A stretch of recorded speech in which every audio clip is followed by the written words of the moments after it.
Okay, good evening, everyone. We hope that you are all safe and well. We welcome you to the Heninger Park Neighborhood Association meeting tonight. And we have our neighborhood leaders. We have Janelle Hardy and we have Carla Juarez. Carla, can you show your face? Okay, very good. Okay, muy bien. That's great. So we just wanted to share ways that people can connect or participate in our meeting tonight. So if you have any questions, you can raise your hand at the bottom. If you are an attendee, you have the option of raising your hand and we will be able to see it and call on you to ask our presenter or any of us questions. If you want to make a comment verbally, you can also have that opportunity when you raise your hand. So, or you can send your message on the chat and we can read your message, or we can go ahead and read your question. So we are going to move forward with the agenda. Janelle, how would you like to start off your meeting? Well, maybe we can just go right into the city manager's office representing Daniel Soto. Maybe we can just go ahead and start with his different topics. The Santa Ana Police Oversight Community Feedback Survey is something I think we're talking about. And maybe the CARES program and the elections update. Okay. Something we can and I just wanted, thank you, Janelle. I just wanted to remind the attendees that we have on the call, the instructions again for connecting in Spanish. Las personas que hablan español que están conectados a esta reunión, hay un globito en el menú abajo de su aplicación de Zoom que puede seleccionar la línea en español y tenemos Narcy de nuestro equipo que está dando la interpretación en español mientras se ejecuta la reunión en inglés. Okay, all right, so thank you, Janelle, for that welcome, and we want to be respectful of everybody's time connected here, but we do appreciate everybody being available. So Mr. Soto, do you want to proceed? And I will make I will make you a co-host, so you can share your screen. Or okay, go ahead. And just keep in mind we have some Spanish speakers, so if you want to just go a little bit slower on your pace, there's no rush. Got it. And I'm just trying to find the place to share my screen.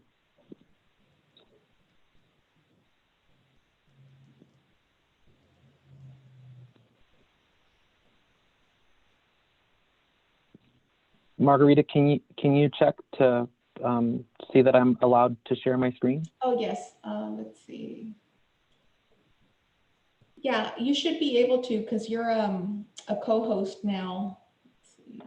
Okay, so that participants can share. There we go. Yeah.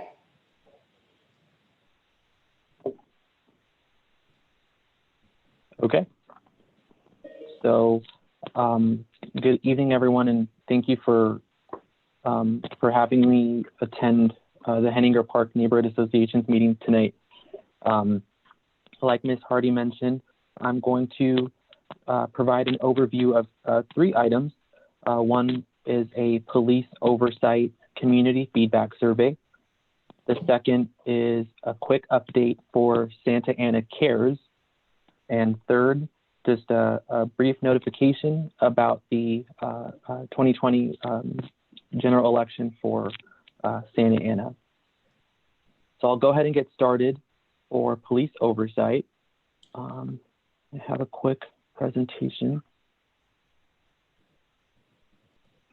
So back in June 2020, members of our city council asked staff to do some research and to come up with best practices, framework, and just some other research on police oversight models throughout the U.S.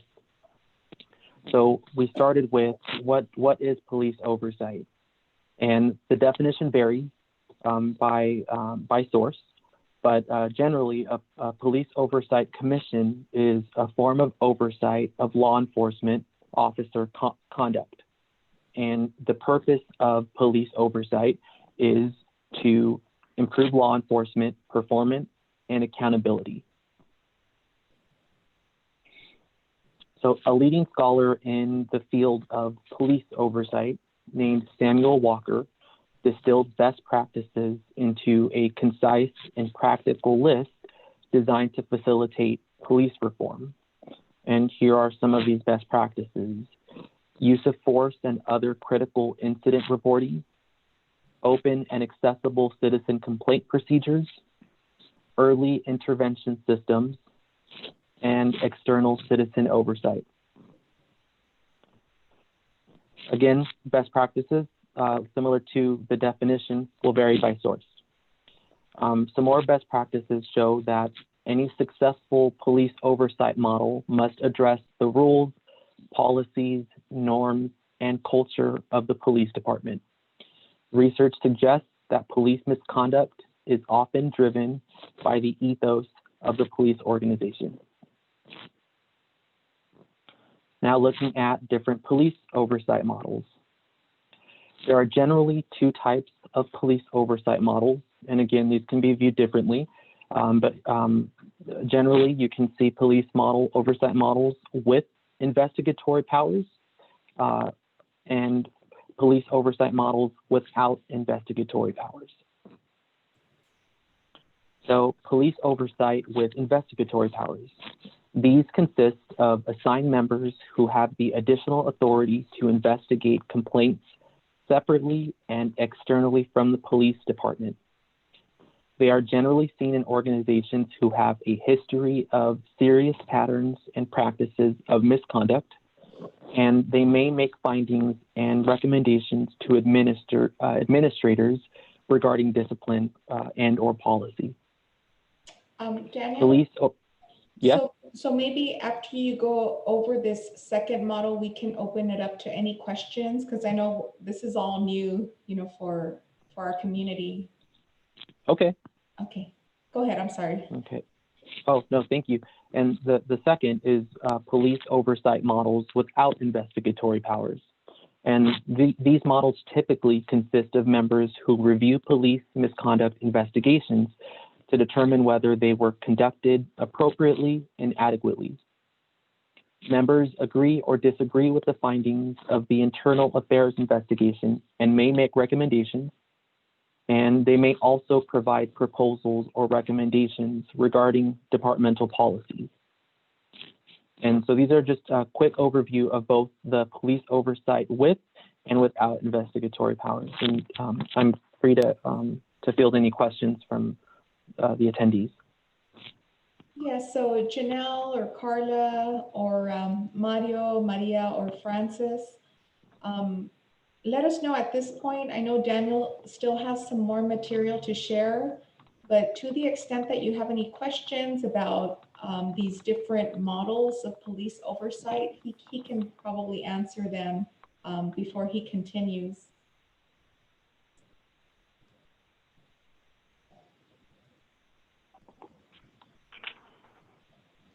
Mario, do you have any questions? Mario, ¿tiene preguntas? Daniel? Yes? Oh, Carla, go ahead, Carla. Is that the slide that you're on, the one that we can ask questions on right now? Yes, or anything else that I've shared so far. If not, I have a few more slides, and maybe after that if you have questions after that, I can answer later too. Okay, thank you. Okay, go ahead, Daniel. Okay. So again, looking at other sources of police oversight, the National Association of Civilian Oversight of Law Enforcement classifies or develops 3 classifications of police oversight models. One is the investigation-focused model. It involves routine, independent investigation of complaints against police officers, which may replace or duplicate police internal affairs processes staffed by non-police civilian investigators. The review focus model concentrates on commenting on completed investigations after reviewing the quality of police internal affairs investigations. Recommendations may be made to police executives regarding findings, or there may be a request that further investigations be conducted. A review board composed of citizen volunteers commonly heads this model, and they may hold public meetings to collect community input and facilitate police community communication. And third, the auditor-monitor model. This focuses on examining broad patterns in complaint investigations, including patterns in the quality of investigations, findings, and discipline rendered. In some cities, auditors, monitors may actively participate in or monitor open internal investigations.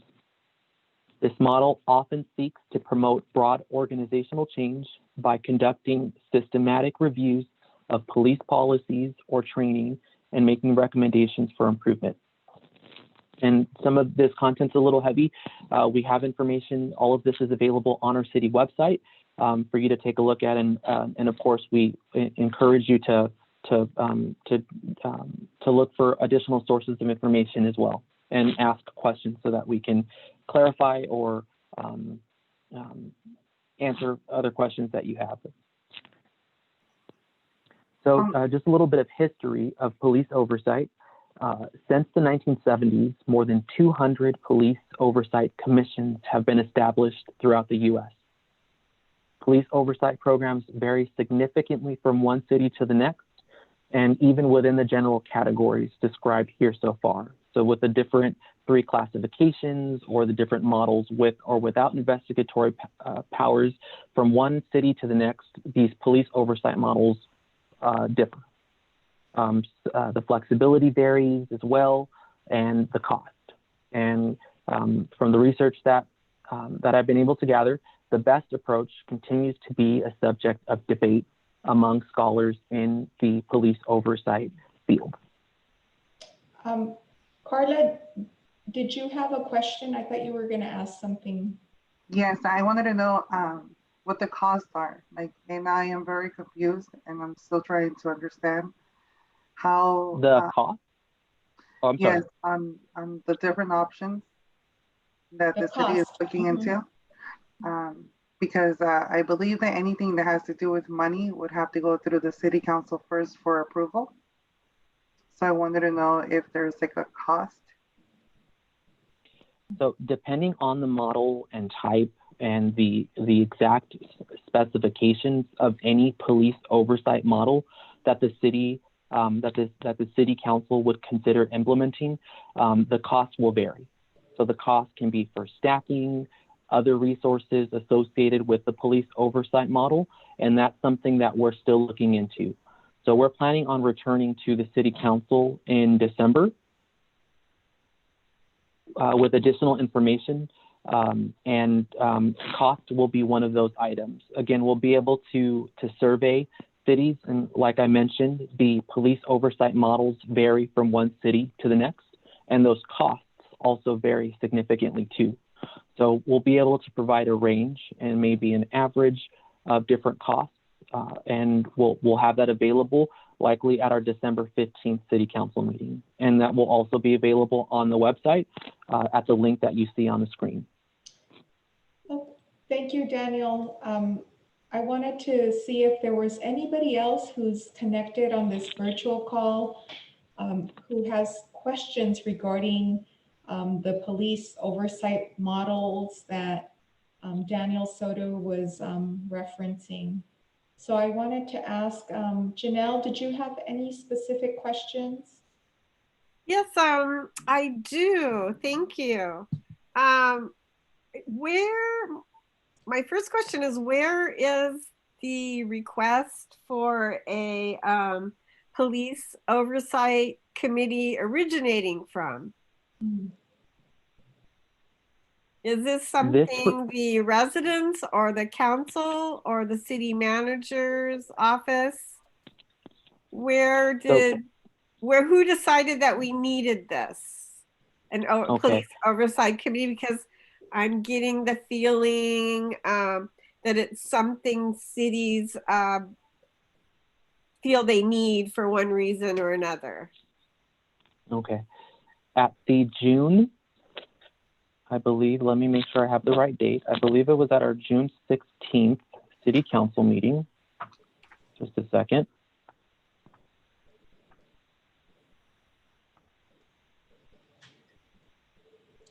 And as Daniel is looking for that information, we wanted to welcome someone else who has joined the Zoom meeting, Jesus Santana. Welcome, Jesus.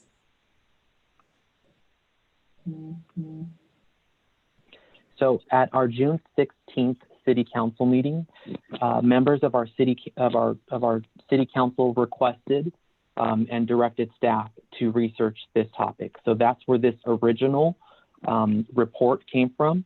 The report that was prepared at the September 15th city council meeting, and then along with this additional direction to prepare a survey, which I also wanted to show at the end of this survey or this presentation, which you can see on your screen now. So this immediate, or the September 15th report and then the survey, this request came from members of our city council. Okay, thank you for bringing me up to speed. Yes, Janelle, and even before the city council meeting, I think my understanding is that, there have been concerns from the public, from the community, again, on the question of transparency and how our police department, is responding to conduct issues, that community members are concerned about. So it may be like a combination where there were community issues and questions beforehand. And so now I'm sure the police chief is in a position to roll this out. But I think, one of the things that Chief Valentin values is, getting the sense of where the community is at, what kind of a model would they be supportive of, right? And I think that's part of why Daniel's has been helping to launch this out, so we can get responses from the public in different languages, on what their thoughts are. So the survey will help identify what kind of model to be presented to council, or that the community feels would be best? I see. So the survey is to collect the community sentiments. So the city council is particularly interested in finding out what our residents think about police oversight, what they think are the best practices, the best model that could be used for police oversight, or what the priorities should be. So if you look at our website here, I do have a background information and the more thorough details that were provided in the original staff report from the September 15th meeting. And immediately below, we have 3 links for the survey, one in English, one in Spanish, and one in Vietnamese. And if you scroll down, you can also take the survey right here on the website. It will ask for your name, your email address. We'd like to know a little bit about who you are. Are you a resident? Are you a business owner? Are you a contractor or vendor? One or more of these, you can click all that apply. We're interested to know if you know how to file a citizen complaint with the Santa Ana Police Department alleging police misconduct. And here we're asking for your opinion on police oversight. There are a few check boxes that you can select, multiple choice. You can add in what the priorities should be for police oversight in Santa Ana, some more background information, maybe a preference on the model of police oversight, and for anything that we wouldn't capture in the questions earlier or prior, you're free to answer or provide any additional comments that you'd like. And we encourage everyone, all of our stakeholders in our Santa Ana community to take the survey. And if you have any questions, the city manager's office is available during our normal operating hours to answer any questions that you have in the meantime. Daniel, we have a question from Francis, who's on the Zoom. Her question is, does the oversight funding ever come out of the police budget? So I think that's the question about the cost and, you know, where is the cost coming from? Do you have any information on that? I think so. So right now, we don't have a budget for police oversight. This research that we're doing and the data collection through this survey will help inform us of things like how we will fund and budget the police oversight model if we choose to proceed with police oversight. And again, looking back at the best practices and the different frameworks, some of these cities fund their police oversight with their police budget, fund it with a separate fund. They may use a different department that funds the police oversight. So it varies. Okay. That varies, and we'll explain that, or that information will be included in an update that will go to the city council in December. Thank you, Daniel. We have on the call, we have Jesus Santana. He typed in his question, but maybe go ahead, Jesus, you want to ask your question? Yes, thank you, Margarita. And hello, everyone who's on the call. My question is, how are these questions generated? So the questions on the survey. And I asked this because when I was talking to residents who I work with, they were having a little trouble understanding like these type of questions. So in Spanish, it was very hard for them to get a clear idea on what the question was asking them. So I think that's where, you know, this question is coming from. Like, how were these questions generated? Was it a group of people? Was it from like the police department, or, you know, just to get an idea of who was able to make these questions? Okay. Thank you, Jesus. And thank you for your question. So as part of my research for this, I put together these questions, and I built the survey using a Google form. And then we also had the survey translated into Spanish and into Vietnamese. And I tried my best to stay away from jargon, and where I had to use some of that is this police oversight section. And so what I did to help explain what these three models are, because they have a lot of information tied to them, I provided all of that here. And this information comes directly from the U.S. Department of Justice. And again, just one source of information. But we tried in preparing the survey, I tried my best to make the survey easy to complete.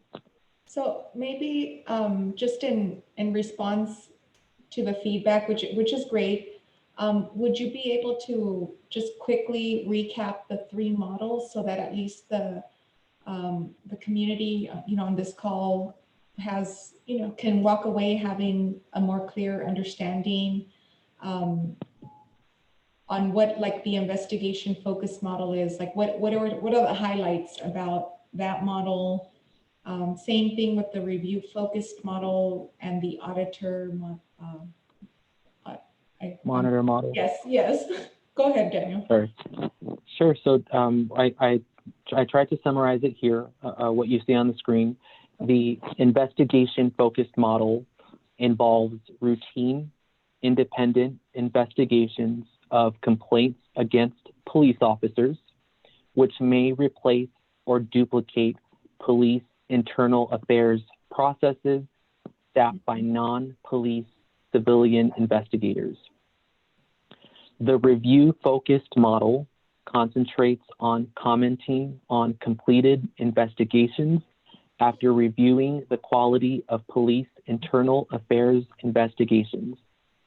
Recommendations regarding findings or requests for further investigations may be made.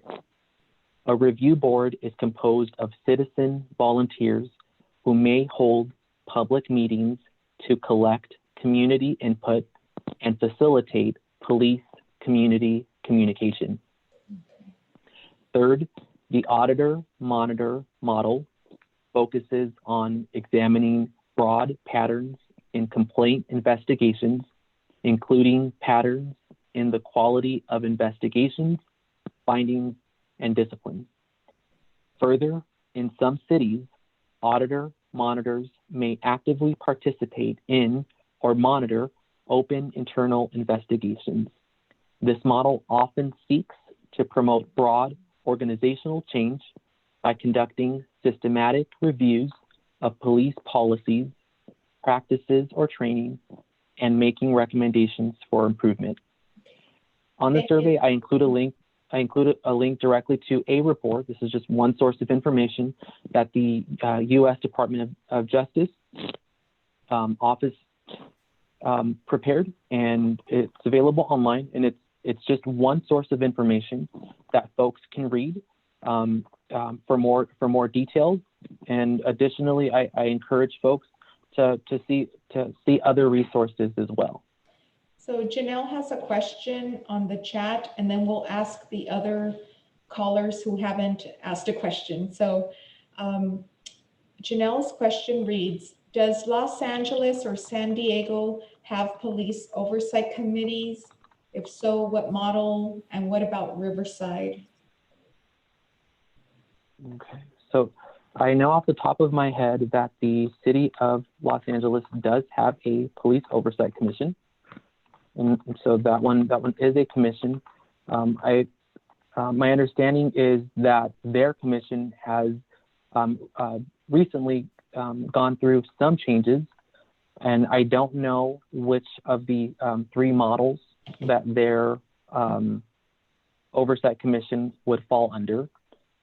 And let's see. San Diego has a community review board on police practices, and those and then the city of Riverside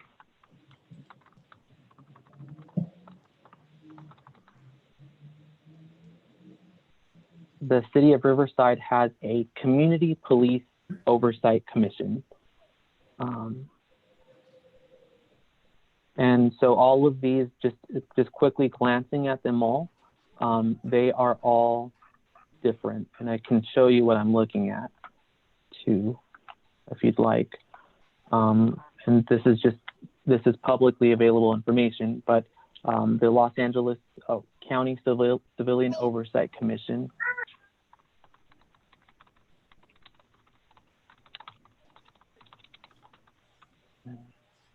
And Daniel, there was some feedback that Francis wanted to share. Sure. Francis, you're welcome to ask your question, or I can read it. I marked to unmute you so that you are able to ask it, since we have not heard from you. Hi, everybody. Oh, yes, hi, Francis.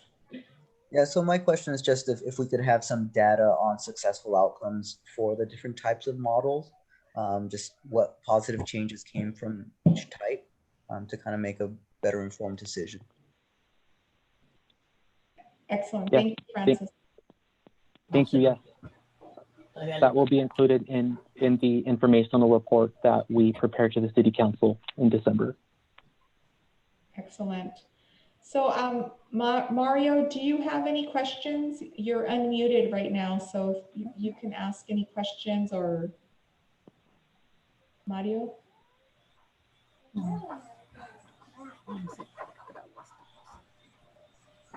Si tiene preguntas, Mario. No, ¿No tiene preguntas? no. Okay. How about, let's see, Maria Ceja. Maria Ceja, do you have any questions for Mr. Soto? You could unmute yourself.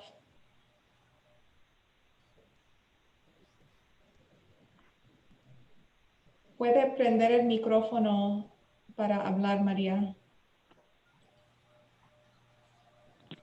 No? Okay. Narcy, are you good, Narcy? Go ahead and you can chat. Let us know in the chat if you're good on the interpreting. I know we have some Spanish speakers on the call, and we appreciate, apreciamos los que hablan español que han conectado con la llamada. Go ahead, Narcy. You're fine. Okay, excellent. Thank you. All right, Daniel. So more to come, right, on the police oversight, on the outcome of the survey. Yeah. So thank you for. Wait, I did have a concern if I could ask Daniel. So also my concern is also checking my privilege because I speak English and I also have access to a computer. I have reliable Wi-Fi, and how are we reaching? It has been reported in several different researches that most people of color and like most people that are low income, those are the children that are usually most targeted, you could say, or that have suffered the most from police violence. I wanted to know how are we reaching those families? Because I see there's one family here that speaks Spanish out of 8 of us. And also my concern is, are we doing this with other neighborhoods? Like, are we reaching out to them as well? This is news to me. So it is new to me. And I'm glad that, like I said, I have the privilege to own a house, to be able to participate in the neighborhood because I don't have 3 jobs and I'm able to voice my concerns. But I'm wondering, how are we reaching the families that are not here? Got it. So we're using several approaches, and we're really pushing a digital approach where we're using our city social media, which has a wide reach of a lot of folks across the community. Specifically, we're using Facebook, Instagram, Twitter, and Nextdoor. We're also pushing out email communications through our citywide NACOLE service that folks can see. And I'm working to connect with neighborhood organization and association folks that do have virtual meetings between now and December. And yeah. It sounds what you offered, and thank you, Daniel. I know you're doing a great job. Most of the stuff that the city is offering is virtual, and I understand it's probably because of the pandemic. But if I also heard it was Jesus Santana, it sounds like he is also interpreting for someone else, probably because they don't have they don't have as easy access as we do to be able to do the survey online. Or it's probably like the lack of knowledge that folks have, like on how to cómo ingresarse a una página. So it could also be that as well. Is there like a phone number or something that makes it easier for folks to call in and answer your survey? Yes, folks can call me directly, and I thought that I had my phone number here. Guess it's not here, but folks can call me directly at 714. Hold on, I'm gonna include that on the chat so people can see it too.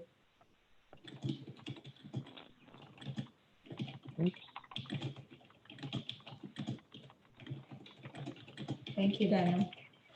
Yep. So so far I've only gotten 1 phone call and 1 email with questions, but folks can call me directly if they want some guidance on navigating through our website to reach the survey, if they have questions about the survey questions themselves, or if they want to call to leave feedback. Any sources of feedback we get, any email communications, any written correspondence that comes into our office, into the city, we'll record that. That will become part of the official city record, or public records, associated with the police oversight informational report that will eventually come back to the city council. Thank you. I also had one last question.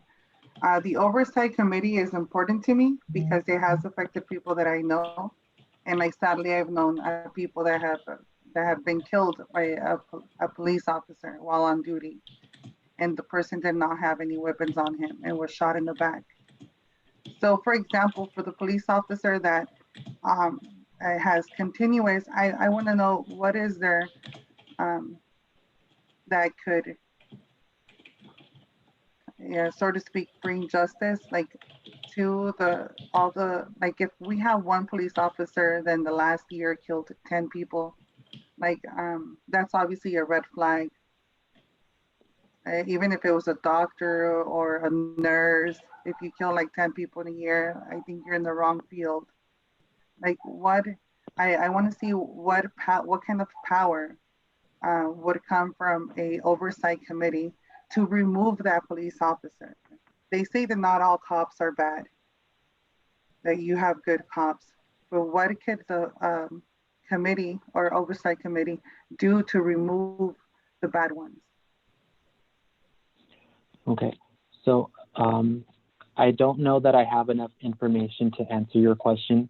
What I can share is just generally a police oversight or police oversight models.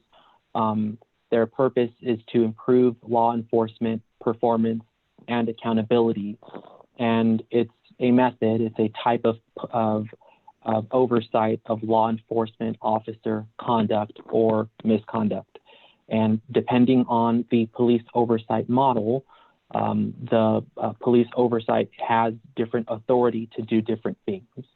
And that's what we're exploring through some of this research, by looking at best practices, the different frameworks, and like one of the attendees mentioned, the outcomes. What are the outcomes as well? So there's a lot of information to look at and evaluate, and then I think once we have a more comprehensive understanding of how police oversight could work, depending on the type, we may have more information to be able to answer a question like one that you posed. I have Jesus Santana. He has a question to ask, and this will be the last question because we have 2 more updates by Mr. Soto. Go ahead, Jesus. Thank you, Margarita. And yes, I do have another question. Is there a deadline to this survey? Like, is there a time frame until when people are going to be allowed to submit these surveys? And yeah, sorry, go ahead. The survey will be online through December 15th. I will have to pull the results probably early that afternoon and compile it to be included with the city council meeting agenda for the meeting. And though the findings from the survey will be shared with our meeting materials. Got it. Thank you so much. And I know just because of the time frame, it looks like people will only have like maybe a month to submit the survey. Maybe just a proposal would be having these physical copies of the survey being displayed where we have CARES initiative like events, and also even partnering up with community organizations like Latino Health Access, who have been going out to community and partnering up with the school district to have COVID testing. So even there, providing those physical copies there where people can hands-on fill out the survey would be a good option as well. Thank you. Francis has another question, and I think you might have answered it, Daniel, if whether oversight findings or recommendations will be made public. If we're referring to the survey, yes, we'll package that with our city council meeting materials. And if we're referring to a police oversight model that does work for any city, for any jurisdiction, depending on the types of information or the types of work that a police oversight model does, some of that information may be subject to disclosure. Thank you, Daniel. Okay, if you can proceed with the other updates that you have prepared for us tonight, that would be great.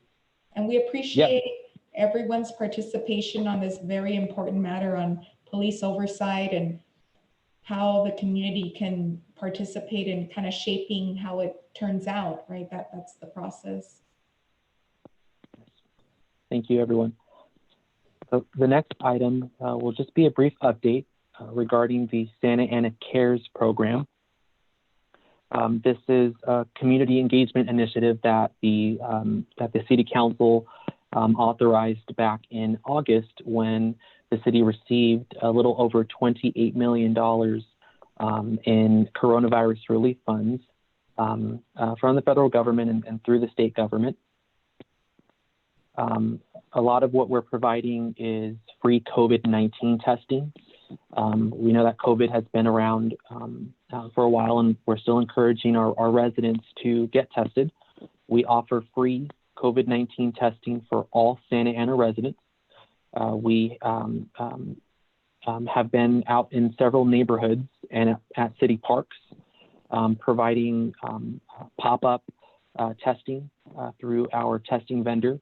We've also participated at testing sites at our local schools and on the weekends at Santa Ana College. So we still have testing available through the end of November, and we also plan to have some events next month. And so the most recent or the upcoming COVID-19 testing sites will be at Centennial Park this Friday, November 20th. From 12:30 to 7. The following week on November 23rd, we'll be at Santa Anita Park. November 24th, we'll be at Thornton Park. And the following week on November 30th, we'll be at Jerome Park. So these are weekday events. And then every weekend, we're at Santa Ana College from 9 a.m. to 4 p.m. The COVID testing at Santa Ana College is either drive-through or walk-in, and you call to make an appointment. For the mobile resource center locations that take place during the week, those are walk-up only. In addition to the free COVID-19 testing that the city provides for city residents, there are testing sites. There are there are several testing sites in Orange County. You can visit occovid19.ochealth.info to learn more about the countywide testing sites. Here in Santa Ana, for our residents, we have a free nurse hotline. You don't have to have health insurance. We don't collect that information. If you need any health advice relating to COVID-19, you can contact our nurse hotline 24/7 through December. Their phone number is 1-800-589-8776. We have direct assistance programs where we are providing financial assistance to eligible Santa Ana residents. For example, we are providing rental relief up to $1,500 for residents, for renters in Santa Ana who have experienced a financial impact related to COVID-19. We also provide up to $500 in utility assistance. It's a one-time $500 grant for folks to pay for past due utility bills. Again, these folks, in addition to other eligibility criteria, must have experienced a financial impact related to COVID-19. We're also offering isolation assistance program where the city will pay for a hotel for up to 14 days. If a family member in your household tests positive for COVID-19 and the rest of the family is not has not tested COVID or positive, if they have tested negative, the city will provide the family for a hotel, again up to 14 days, so that the person in your household who is sick can self-quarantine at home, and the healthy family can stay at the hotel and minimize their exposure to COVID. The city is also providing up to $1,000 in funds for to pay for childcare expenses for households, again, who have been impacted by COVID-19. We also are providing one-time grants to our small businesses in Santa Ana, up to $10,000, and so long as they meet the eligibility criteria. We also have a arts relief program for our artists and arts-related nonprofit organizations in the city, up to $50,000 per applicant for arts-related nonprofit organizations, and up to $1,000 for individual artists. Again, for folks that have questions about these different programs or Santa Ana Cares in general, they can contact our Santa Ana Cares hotline at 714-667-2273. And that hotline is staffed during our normal operating hours. And we have representatives available in English, Spanish, and Vietnamese. And again, our 24-hour, 7-day-a-week nurse hotline at 1-800-589-8776. And just really quickly, we have this information also available on our website. Additional details, phone numbers, applications, they're all here on our website. Any questions from attendees regarding the Santa Ana Cares programs or resources? Paul, are you there? I'm sorry. I still have the same concern, and it's not the concern that I had is the fact that people have had such a difficult time in submitting their application for rental assistance. I've helped one person in particular create an account and create an email address just for that. So I think it's not reaching as many people that need it. That's all. Thanks. Okay. Thank you. Jesus has a question, so I'm going to unmute. Go ahead, Jesus. Thank you, Margarita. And I apologize. I feel like I'm taking up some space. But I think hopefully this question is beneficial for everyone.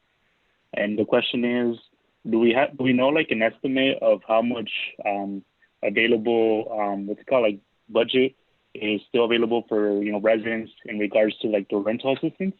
Like, do we have an exact number or an updated number, just so that we are aware and maybe inform, community residents who are still interested in applying, the number and how much is still available for them to receive? That's a really good question. I don't have that information. I do know that funding is still available, however, for all of these programs, which is why they're still available on our website and why I'm sharing a little bit about them today. But it's certainly something that I can look into and share back with this group on the details of the funding availability. I wanted to add to what Daniel is sharing. I take part on those calls with the city manager and some of the other directors because we have a short window of time to spend this money. And it's been incredibly, we've had to go to the grassroots, right? Setting up a mobile testing center, having people there to be able to reach, the community on how to apply, right? And having the staff there walking them through the process. So it's taken that level of effort every week. I mean, several times a week to make it happen. And I know that, you know, we still have to spend the money. I think that's one thing that is being pushed by our city manager and our finance people. Like, you know, we need to ensure that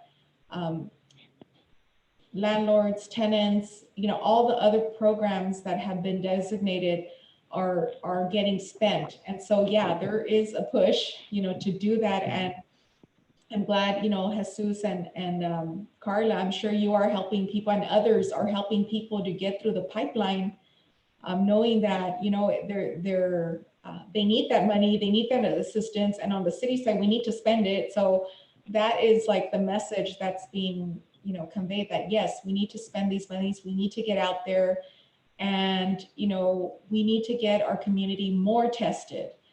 There is a dashboard, I think, that kind of breaks down some of the stats that's available. And I'm sure we can, you know, circle back, but yeah, the numbers are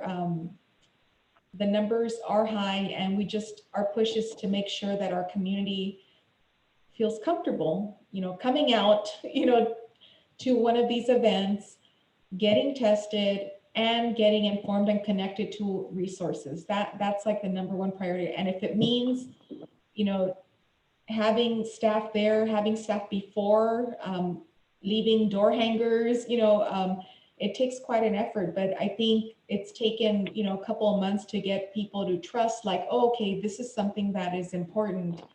And so, you know, everyone on the call, you know, your efforts, you know, that the city is doing this, and the fact that you're helping more on your own people in the community to get connected is very, very important. You know, it's like a team effort, but these are some of the statistics, the outcomes, and they're getting updated like maybe a couple of times a week.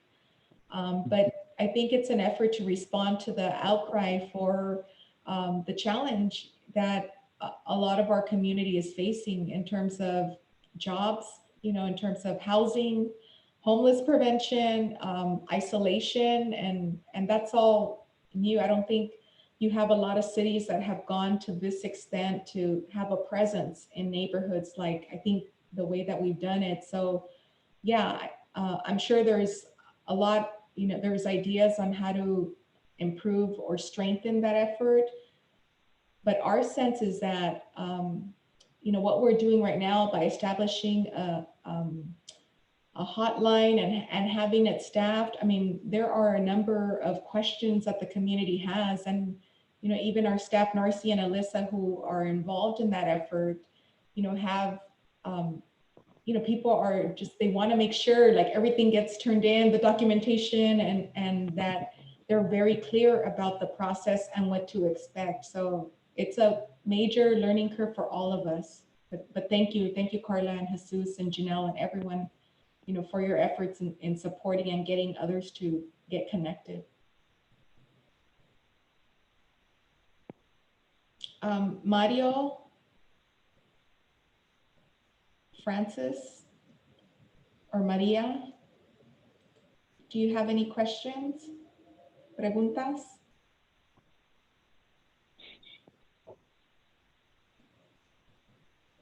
Okay, let's see, there's something on the chat.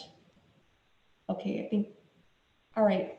Daniel, people, thank you for your updates. I know you have one more, and we'll try to keep it short. I apologize. But it's an important one, right? Sure. I just wanted to mention really briefly that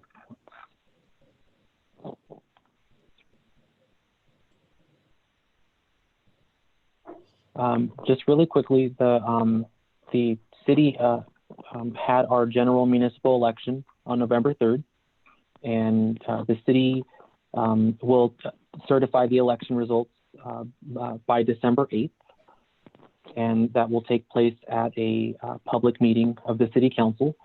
And I may have shared with this group before that the city is transitioning to by ward or by district elections.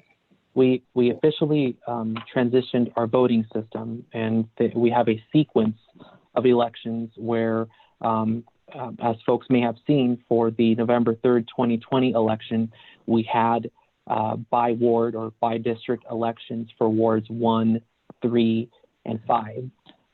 This means that the voters that live in the new wards 1, 3, and 5, as part of this, as part of a reboundary that we also did, voted directly for the city council representative for the seat for those wards.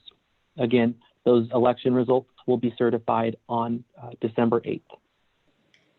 So back to the. Can you go back to the map? Because Janelle had this question earlier, and I don't know if you could zoom in on because the Ward 2 is now Ward 4, correct? I think Ward 2, which covers, yeah. So Heninger Park is in Ward 4 now, but it's like the old Ward 2, right? Okay. I think that was Janelle, I think that was your question before we started the meeting. So as you can see, yes, that was my question. Are we Ward 4? And if so, who is our city council representative? So it depends on your address, and I'm going to exit the PowerPoint for a second. On our website, we have a ward map. No, it's updated. We have a council ward map. Okay. This is an interactive map where you can enter in your address for the 2020 council wards. This is our new wards. Okay. And I will enter in City Hall's address. So anywhere in the city, wherever you are, if you have a Santa Ana address, this map will show you exactly which ward you live in. Okay. And like I mentioned, we're transitioning to the by ward elections. So by December 8th, we'll have directly elected council members for wards 1, 3, and 5. And by November 2022, after that election takes place and that election is certified, we will have directly elected council members for wards 2, 4, and 6. So can we put in my address? Would that be a problem? So does that mean that different addresses in Heninger Park might be in different wards? We're pretty much one Phil Becerra now. Yes. Yeah. Oh, so we're all with Phil now. Phil Becerra. Can you look up Janelle's address just so we can see it? Okay. If Janelle does. 822 South. I don't think we got the complete address. Yes, it's 822. Oh, 822. Yeah. Van Ness, 2 words, V as in Victor, A-N, yeah, Avenue. So it looks like this address is in Ward 4. Oh, wow, Janelle. So it did change. It did change, wow. So if like I'm an appointee of David Penalosa because we were Ward 2 on a commission, does that change? So the residency. Go ahead, Daniel. The residency requirements for our boards and commissions differ by board and commission. So depending on which one you may serve on, I can check in with our clerk of the council's office and see how that works. Okay, that would be great, Daniel. So that would be the Historic Resources Commission? Right. Right. Okay. So I don't know now where I stand. Because it depends on the term of her, like your commission term, right, Janelle? Doesn't that also factor? Well, there is a commission term, yes, but I don't know if that changes or is okay. I guess that's the question, Daniel. Right. Okay. Okay. Thank you for That's following. a good question, and we'll find out. Thank you very much. Okay. Go ahead. And I'm sorry, Daniel, I like digressed from your update. no. And I think that was pretty much it. I just wanted to mention that we had a reboundary process. This was approved back in 2018. The official action to transition our at-large election system to by district was also completed in 2018, and we're in the middle of implementing it. That's where we see the new ward boundaries, and we also see the sequence of election where wards 1, 3, and 5 had an election this year, and in the next 2 years, wards 2, 4, and 6 will have their election. And that sequence, that 2-year sequence, will follow in the future. Great, thank you. So that was a lot of information. Thank you very much, Daniel, for getting us through all that. Do we have any more questions? Any other questions? I know Laura Perez joined the call. Hi, Laura, welcome. Hi, good evening, everyone. Good evening.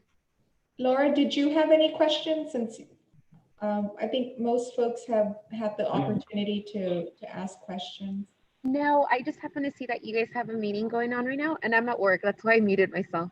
Oh, okay, all right. So just so everyone knows, this meeting is being recorded, and what we have been doing for all of our neighborhood, meetings is we have been uploading the video to the City of Santa Ana YouTube channel under Santa Ana virtual meetings. So you'll see this uploaded probably tomorrow later. It takes a while to upload, but we'll have this as reference. That way, Laura, in your case, if you wanted to catch up and you wanted to see not only what was presented, but what kind of discussion we had with members of the public, that's a takeaway, for you and anybody else who is interested in just reviewing this information.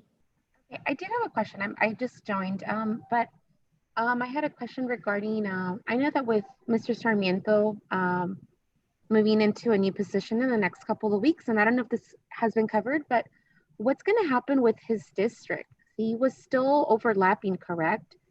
Will there be representation for his ward?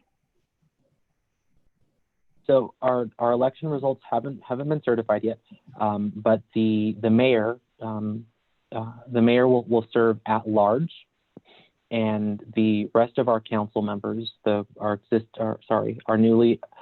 soon to be newly elected council members for wards 1, 3, and 5 will represent the new wards 1, 3, and 5. The other council members for the existing wards 2, 4, and 6 also represent those areas as well. And collectively, our entire 7-member city council represents the entire city. Okay, thank you. So once the mayor-elect, gets sworn in, the elections get certified, what used to be Council Ward 1 now becomes Ward 6, right? And that yes, would be represented by the current Ward 6 council member, Mendoza. Am I following that? Well, it's a little tricky because the new ward boundaries that were approved in 2018, they aren't the same. Some of them are similar, but in instances like wards 1 and 6, which are now on opposite ends when comparing the old ward map to this new ward map, the existing council members that were elected prior to 2020, so that's Council Member Peñalosa, Council Member Becerra, and Council Member Mendoza. They still represent the geographic area in which they were nominated and then elected at large, and collectively the entire city council still represents and serves the entire city, regardless of the wards that our representatives or that our constituents, reside in. Thank you, Daniel. All right, so Janelle, I think that covers Daniel's updates and presentations for tonight. Okay, great. Terrific. Thank you so much. Mm-hmm. So then we move on to, we need to think about topics for further meetings. Mm-hmm. Our next meeting is in January. So please feel free to make suggestions. Yeah, Maybe. so, go ahead, Carla. So Heninger Park is one of the affected areas by air pollutants, land pollutants, and rent burden and all the environmental justice. Yes. So I wanted to make sure that we are still like on top of that, or at least trying to figure out what is the city doing to prioritize, because it's not just Heninger Park, it's other 19 neighborhoods. And I actually thought it would be like a bigger deal than I think I'm the only one that's going crazy, knowing that there's air pollutants and the land, the soil is, lead, like, and there's nothing being done about it. So I want to make sure that that's on the agenda. So it's around the topic of environmental justice, but what that means for Heninger Park, something around those lines, Carla? Is that what you are suggesting? Okay. Specifically Heninger Park or? Well, I mean, specifically Heninger Park, because I am being selfish and I'm worried about myself because I have asthma, my siblings have asthma, my sister was premature. So it's no coincidence that it affected us. Yeah. But also like our neighborhoods, our neighbors, our neighboring associations that are also being affected. Yes, I feel the same way. And I've been asking the same questions because we are identified, or part of Heninger Park is identified. And I've also been asking, well, then what are our pollutants? And how come some neighborhoods know specifically what it is that is, they believe giving them health problems, where Heninger Park is in there, but nobody's broken it down. So I've been asking those questions too, and I have been getting some answers. I've been discussing it with Melanie in planning, and it seems like the statistics were generated per zip code, and so then that's one way to kind of pick apart maybe what our environmental justice issues are. But yeah, I'd like to see it all broken down in writing. So there are other people that, yeah, there's a bunch of us, Carla. Well, not enough maybe, but yeah, yes, I agree. I just wanted to add, just as a staff member working on the neighborhood initiatives program, there's like two parallels, right? One is policy, around environmental justice and the general plan, and that's sort of a long-term document. But then there are some complaints that the city receives and our office receives about some immediate issues, like, there, in the case of Madison Park neighborhood, there was a company that received approvals from AQMD, and there's pollutants in the air, and we're concerned about that. But the city also approved for this factory, to this operator to operate, and it's within 1,000 feet of a school. So it's almost like there's the immediate stuff, and then there's like, how is the city going to address this on a long-term perspective to try to mitigate things long-term? And then what can the city do now? I mean, there are some examples. Madison Park is one, but we've had some other neighborhoods, even like in Casa de Santiago, that experience some like immediate issues, and just trying to navigate, okay, what does AQMD do? What does the city do? What does fire do? What does police do to respond to this matter? And it was a daunting task just to navigate through that as staff, and just to understand, okay, what can be done? We know there are some neighborhoods, who are near aerospace, factories, and there's like other impacts there. There's the groundwater contamination issue in the southeast part too. That right now, you have some of these industries that reached a settlement with the water district, and there's like a state agency, the Department of Toxic Substances Control, that is in charge of overseeing that these companies cleanup efforts. So it's almost like, where do you start? You know, where do you start with all of these areas? And so the feedback that I'm hearing from both of you, I'm sure others, you know, who want to chime in is, okay, so what are the levels, or how are we being affected by all of this? Like that is what I'm hearing. And there is information, it's just like a lot on AQMD. If you want to know, I mean, you can, they have a database that breaks down like which companies are by zip code and what are they emitting and when would they be permitted. I mean, it was to that level. And they're also, in the case of Madison Park, they received a multi-year grant to do a community air quality monitoring model. And so they're partnering with UCI just to kind of get that going, like, how does it read in our community? And that's something to maybe learn from, maybe in the future, you know, if other neighborhoods were interested in, like, you know, seeing it. And you're close to Madison Park. I mean, they're practically your neighbors. So whatever findings that they come out with, whether it's the chemical that or the contaminant that they're looking for, they're measuring, perhaps that's one opportunity to invite them. But also, I think from a city perspective, I mean, I'm sure we can share with you, well, how are we addressing that immediately? And what are we doing about that, or how are we responding to that long term? So it's kind of like a multi-level, but we can definitely have a conversation, because I think not a lot of people understand, you know, what that means. And so when you hear like the reports about lead based, you know, lead contamination, you know, how is that affecting my neighborhood?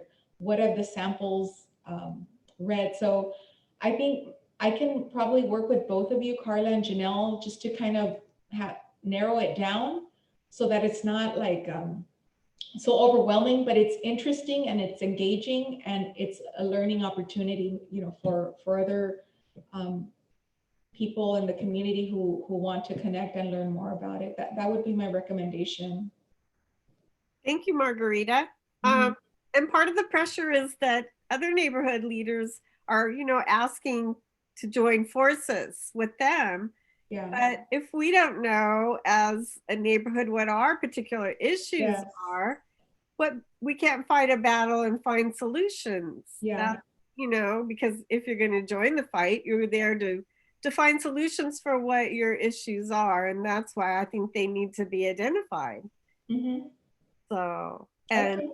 I will work with both of you. Yeah. And I did check the Santa Ana general plan meetings, and thank you, Margarita. I received your email with the links. Okay. From the YouTube. There's meetings there as well that they've covered in the past, but there are these two specific ones for the general plan anti-displacement roundtable that happened on October 13th, and the general lead contamination roundtable meeting that happened on October the 9th, which those conversations, there is no notes about them or a video. So it's still kind of like keeping us in the dark, talking about transparency, how important it is, and being like, I don't think our office was part of that lead. I mean, it was probably with other staff. Is that what it is? It was like a conversation that our planners. It's on the website for the Santa Ana general plan meetings. Okay. The one for lead contamination happened on Friday, October the 9th at 12 p.m. It was a virtual meeting, but there's no notes or like a video link or a presentation. Okay. That, and also for the general plan anti-displacement roundtable virtual meeting that happened on Tuesday, October 13 at 10 a.m. Okay. And thank you, Carla, for specifying. Thank you so much. So yeah, let me find out about those two. I appreciate it. Thank you, Margarita. Thank you, Yeah. Daniel and Nell. Thank you, Laura, Maria, Mario, for sticking through, Francis and Mr. Perez. Yes, thank you, everyone. Gracias a todos. Yeah, we're gonna call it a night. So I'm very thankful we had more people on the call this time. Daniel, thank you so much for all that information and for, No problem. All right, so everyone have a safe Thanksgiving. Please be safe, wear your masks everywhere. And yeah, we'll be looking forward to working again. So thank you so much. Have a good night. Thank you, Narcy. Thank you, Narcy, for the interpreting. All right, everyone. Have a good night. Bye. Good night. Bye.